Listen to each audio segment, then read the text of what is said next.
আজকাল যুবকদেরকে দেখবেন, প্রায় সময় দেখবেন রোস্টিং ভিডিও বানায়। ভিডিওর নাম কি? Roasting video. রোস্টিং ভিডিও মানে কি?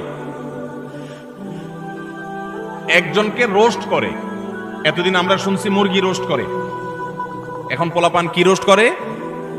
মানুষ রোস্ট করে। একটা মানুষের হয়তো কোনো ভুল হয়েছে, তার ভুল হলে অবশ্যই তার সমালোচনা হতে পারে, যৌক্তিক সমালোচনা হতে পারে, ভুল সংশোধন হতে পারে, ভুল শুধরানো হতে পারে, কিন্তু ভিডিও বানায়া তার চরিত্র হনন, তার ব্যক্তিগত বিষয় এসে তুলে এনে তাকে একেবারে মুরগিরে যেরকম রোস্ট করে, তার গোষ্ঠী উদ্ধার করার নাম হলো রোস্টিং ভিডিও। আমরা কোন সভ্যতায় বসবাস করছি? যুবকদের কাছে এই জিনিসগুলো খুব এনজয় করার মতো বিষয়। সেগুলো দেখে আমরা অনেকে খুব হাসি, আমরা খুব আনন্দ পাই, খুব মজা পাই। আমাদের রুচি নষ্ট হয়ে গেছে। ভাইরা আমার, একজন মানুষ আরেকজন মানুষকে নিয়ে চরম অপমানকর কোনো কাজ কখনো করা, এটা কখনো সভ্য মানুষের কাজ এটা কখনো মুসলমানের কাজ হতে পারে? আল্লাহ তাআলা আমাকে আপনাকে এরকম সচেতন দায়িত্বশীল মুসলমান হওয়ার তৌফিক দান করুন। আমরা কোনো মানুষকে অপমান করব, আমরা কোনো মানুষকে কষ্ট দেব? আজ অনেক যুবক আছে বাবার বয়সী একজন মানুষের সাথে পর্যন্ত বেয়াদবের মতো আচরণ করে।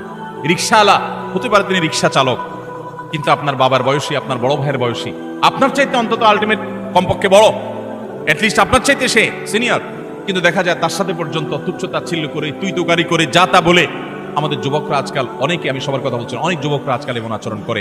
আল্লাহ রাব্বুল আলামিন এই সমস্ত উদ্ভ্রান্তের জীবন, এই সমস্ত উচ্ছৃঙ্খলতার জীবন পরিহার করে আমাদেরকে সুন্দর জীবন যাপন করার তৌফিক দান করুন। ভাইরা আমার, একটা সুস্থ বিবেক অনেক বড় নেয়ামত, যে বিবেকের রাডারে ধরা পড়বে যে এটা অন্যায়, এটা ন্যায়। আমার কোনো বন্ধু একটা অপকর্ম করছে, আমি বুঝতে পারলাম আমার রাডারে ধরা পড়েছে এটা অন্যায়, আমি প্রতিবাদ করব, ওই বন্ধুকে প্রয়োজনে ত্যাগ করব, আমি একজন ভালো বন্ধু গ্রহণ করব। চেষ্টা করা যাবে না ইনশাআল্লাহ? যৌবনকাল বারবার আসবে না ভাইরা।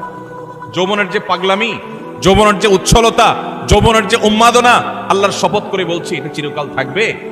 থাকবে না, এটা চলে যাবে। কি করেছেন সে জিনিসটা কিন্তু ঠিকই থেকে যাবে, আপনার কর্মটা ঠিকই থেকে যাবে।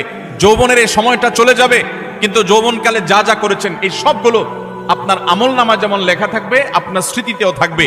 আমলনামার কারণে আপনার আখিরাতের শাস্তি হবে, আর স্মৃতিতে থাকার কারণে আপনার পরবর্তী বয়সে আপনাকে অপরাধবোধের অদৃশ্য দাহনে আপনাকে জ্বালাতে থাকবে, অস্থিরতা আপনার মধ্যে কাজ করতে থাকবে। অতএব যৌবনকালে এবং যে কোনো বয়সে আমরা কোনো মানুষকে অপমান অপদস্থ করব।